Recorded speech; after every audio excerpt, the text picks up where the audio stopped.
What did we see?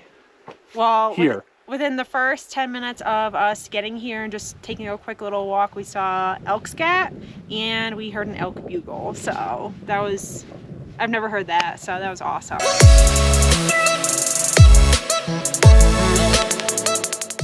What's up, everybody? So we just got back from our trip. It took 12 days. We did over 5,000 miles. And I kind of just wanted to show you how we had the truck set up. This isn't going to be a full rig breakdown or anything like that. I'll do a future video on that because we have some updates coming. We did 4 national parks. We did Arches, Canyonlands, Capitol Reef, and then Bryce. And we would tour the parks, and then we would go and find an awesome campsite.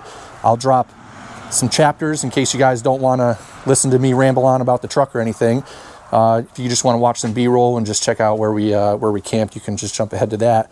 But also another thing that I wanted to ask was, let me know what you guys want to hear. Do you want gear reviews of the stuff that we use on our trips? Do you just want the truck breakdowns? Do you want full camp, or do you just want to hear about the adventures that we go on, whether it's mountain biking, kayaking, snowboarding, skiing, hiking? Do you just want to see the adventures? So just let me know what you guys want to see. We'll make it happen. All right. If you want to see the whole thing, I'll just keep doing the whole thing then. We can do that too. This is a 22 Toyota Tundra. Okay. It is lifted 3 inches. TRD shocks with Dobinson springs, front and rear. It's got 37-inch tires.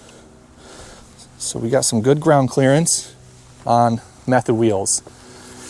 Camping, we've got the Nature Nest Polaris 1. It's just a simple wedge tent. Very effective, easy to set up, easy to close down. We have our shower tent. I did a quick short on this so you can see how that opens up. We use that for changing as well, if we don't want to shower or anything, or just do a quick wipe down. Over on this side, we have Overland Vehicle Systems 270 awning, freestanding awning. As you can see, we got some Rotopacks. This was for the diesel heater that didn't work that well. Rotopack's new 5-gallon camp jug, just for some extra water. We didn't know how the water situation was going to be when we were out there, how hot it was going to be. But the truck is filthy. I still got to wash it. All right, on the side here, we have some front runner pack away chairs. There's 2 of them in there. We keep the tent ladder outside of the tent. This OVS bin here, big old bin, holds all of our sleep stuff.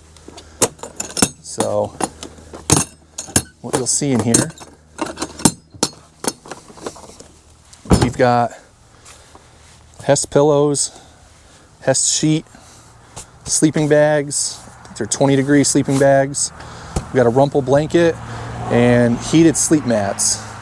As you can see, it's weather tight, so it's not all sandy inside here. It did rain on us when we were out there, but no water got in or anything like that. This is how we transport all of our sleep stuff. We have a Howl campfire pit here, portable, super easy to use. We used FSR's Ready Light here for a little extra light for camp around the nighttime. All right, camp kitchen here. So I built this myself.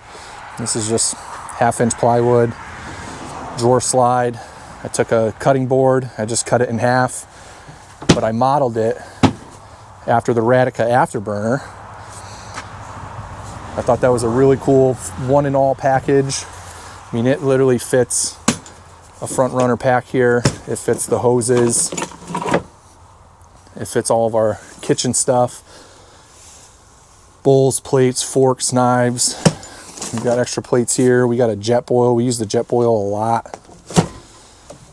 But what this also has, just like the Radica afterburner, is it's got a faucet. So you constantly have water. Now you could either mount a 2-gallon Rotopax, or I could mount a 5-gallon on the back if I wanted to.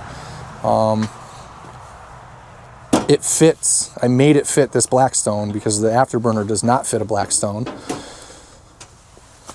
I like to cook on a Blackstone. It just does everything. It's got a side burner, but it's just a little bit too big for the afterburner. And then what I did was I took this little propane tank here, and I just run a hose to a quick disconnect on the Blackstone,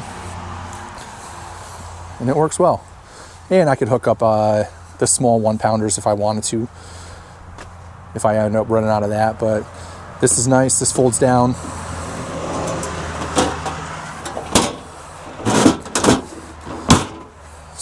Stows away. I can open it up, put like utensils or whatever that I'm cooking with on it. I can put utensils up here that I'm cooking with. Another thing that I ended up doing was have this still stowed away, and I could just fold this down, and I could jet boil here. That way it's nice and flat. I could put coffee mugs here. I can put our, we use Huel or Peak Meal is what we ate a lot out there. So Huel cups, I could put right here. It's nice and flat because this is that corrugated. I mean, we would use this little spot here and this little spot here, but it's nice to have it all together in one. So, all right, so we run this is a 45-liter fridge, and for what we did, it actually was a lot. So it was big. We didn't have that much food in there. This is about what we had. So we had plenty of room if we wanted to cook up or anything. So I'm thinking in the future, maybe a 35-liter fridge would be perfect. This was just, it just takes up so much space. So if I could save some space, that would be great. But we would also brought our Jackery, doing any additional charging. I charge a laptop. I could charge my toothbrush with this because I don't have AC ports built into this truck. So from the factory it does, but I just used the Jackery. It was just a lot easier, more portable. I have a Molly panel here that's just got some extra stuff, a knife. It's got a saw in there and a jump box. I keep tie down stakes and everything for the awnings and everything. So that's on this side. On the other side, we have 2 of these Ailer boxes. I really like how they're nice and square. Single hand latches. And in the truck, this is the one we had in the truck. We just put like dry food, all of our peak meals would be in here, drink packets, instant coffee.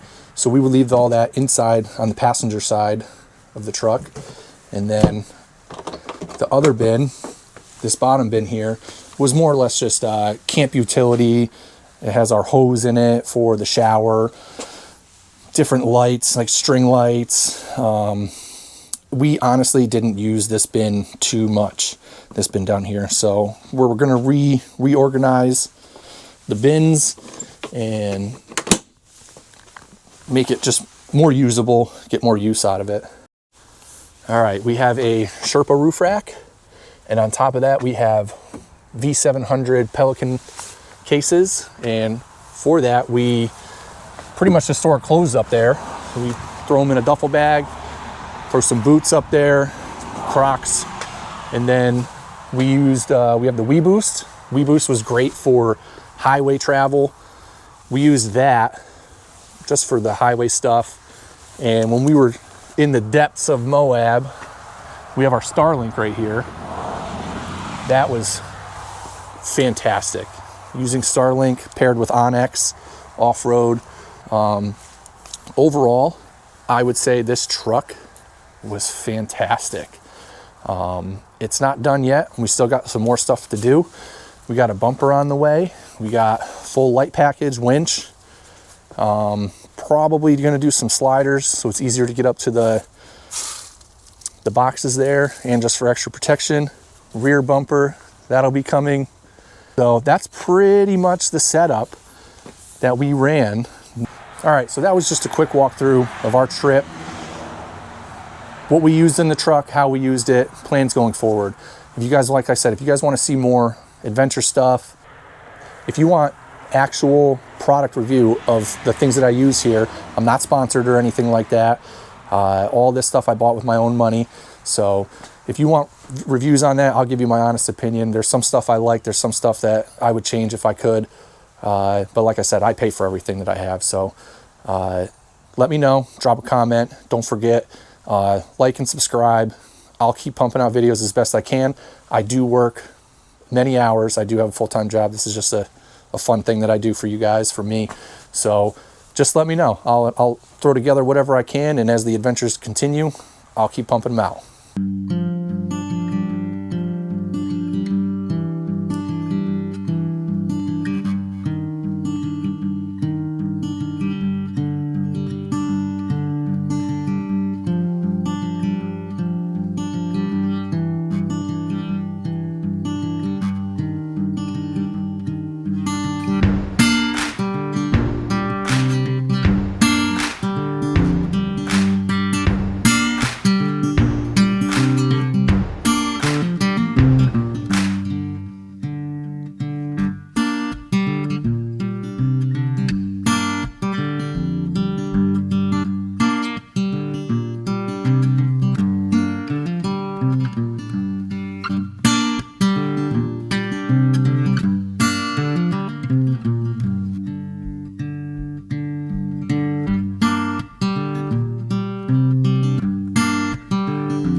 Do a quick walkthrough of the truck, but first of all, look at this campsite. Huge wall. Enormous wall. Just amazing. Nature nest shower. Nice and cozy. Just unfolds. And we got a hose right here coming from a tank. Holds 4.5 gallons. We pressurize it. And we got a shower. So that way we can shower when we're out here. Nature nest tent. Just a clamshell. Opens right up. Super easy. Takes about 30 seconds to set up. All the solar. The dual battery setup in this thing's actually been fantastic. I don't think I've dropped below 99%. So, little camp setup here. Still got to set the fire pit up. We're still going to do a little fireside chat a little bit later. We'll talk about our trip. So, 3 days to get here. 3 days to get here. 2 national parks in. 2 parks down, yep. A lot of miles. A lot of miles. So we've done Arches National Park. And Canyon. Rank your top 3 sites. I would say number 1 was White Rim Overlook today. Navajo Arch. And what was that other arch? Petition Arch. Yep. What about you? I would say Navajo and Petition were probably my top. Yeah. That was just really cool, like walking into the arch. Yes. Like actually being able to go into in the it. arch, yeah. And there was nobody up there.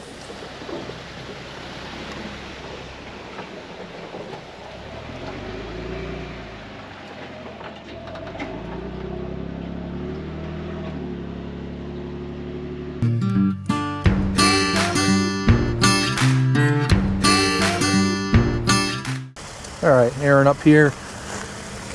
Got the all-top dual air compressor.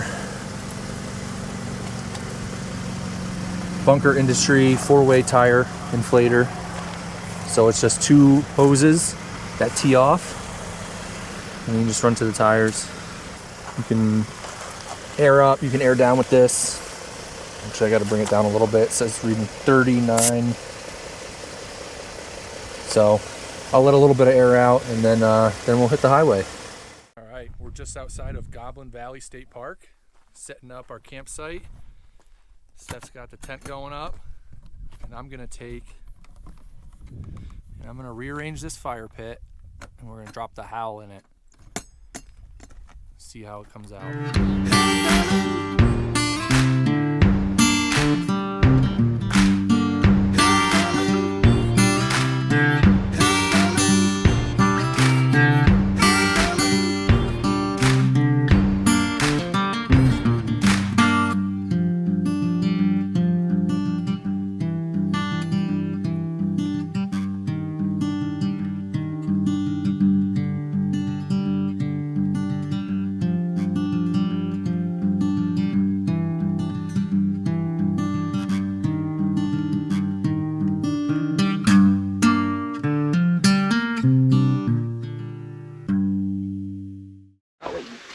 All right, what's up everybody? We just left Capitol Reef. We did some hiking.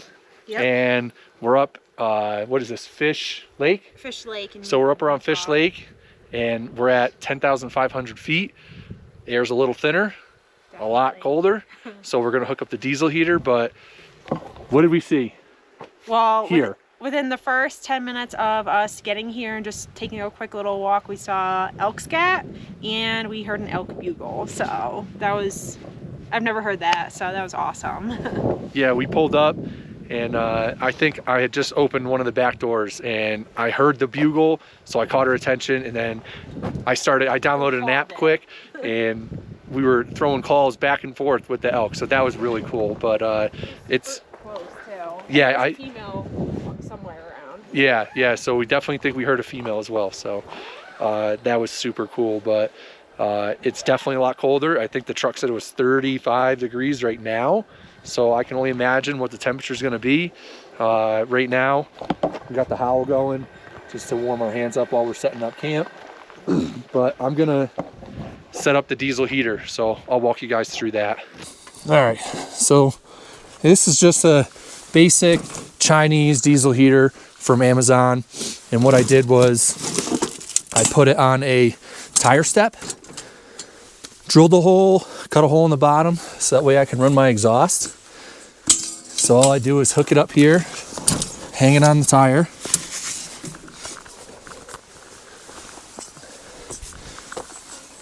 slide my exhaust, and then this hose, which I have a replacement because obviously this one's too short, but this hose I just run right up into the door there. Power, I'm going to try and run this off the power that I plugged into, that I wired up for the back, right off the truck here. I'll show you that in a minute. All right, so I just have it plugged in. I have a triple plug here. See if we can get a good look at it. Triple plug, so this is like your standard cigarette lighter socket. Dual USB-A, and then my third one is so I can plug in solar. I don't know, those portable solar panels there. But all we do is we just fire this thing up. All we're doing is hitting the power button, and we're just gonna let this thing run its course. It's gonna take a while to heat up, but once it does, we're just testing it right now. And then I'll swap out that hose, make sure it's working good, and then we'll start drying out the tent, because last night it was raining. All right, so I'm just showing you where we were walking, where we saw some, looks like elk scat. So coming up on it right now. Take a look.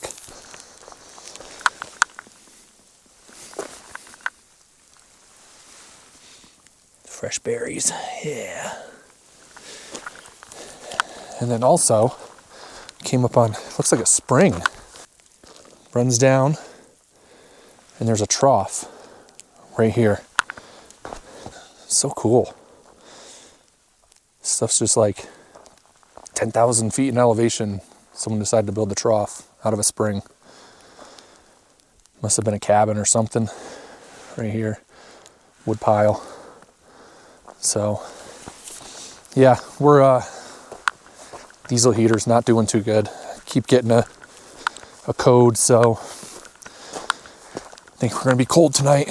Definitely gonna sleeping bag it. I got some heated sleeping mats too. We'll put those on. We'll be all right though.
All right, here we are. We just left Bryce Canyon. Yep. And we are blowing the truck out. We've got everything taken out, just about everything. Trying to let everything dry out from the rain. Last night it was snowing up on the mountain, so letting the tent air out. I mean, our chairs were wet from like 2 or 3 days ago, so campsite for the night. After tonight, we start making our journey home.